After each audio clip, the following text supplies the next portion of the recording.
भारतीय विकेटों के बारे में सोचना छोड़ दें। सईद अनवर के वो मशवरे जो मोहम्मद रिजवान के काम आए।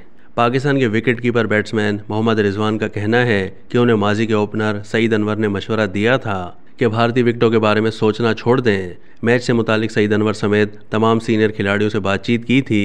रिजवान के मुताबिक सईद अनवर ने उनसे कहा था कि अपने प्लान के मुताबिक खेलो, कामयाबी मिलेगी, भारतीय विकेटों के बारे में सोचना छोड़ दो। मोहम्मद रिजवान ने अब्दुल्ला शफी के साथ बनी पार्टनरशिप पर बातचीत करते हुए कहा कि अब्दुल्ला को कहा था स्कोर बोर्ड ना देखो, अपना गेम खेलो। प्लान था कि पहले 20 ओवर्स में 100 रन्स बनाने हैं। अब्दुल्ला शफी की इनिंग्स शानदार थी जिसकी वजह से कामयाबी मिली। सईद अनवर समेत तमाम सीनियर प्लेयर्स से बातचीत की थी। अब्दुल्ला शफीक ने कहा कि मुझे तमाम टीम की सपोर्ट थी, इसलिए परफॉर्मेंस हुई। काफ़ी अरसे से मौका मिलने का इंतज़ार कर रहा था।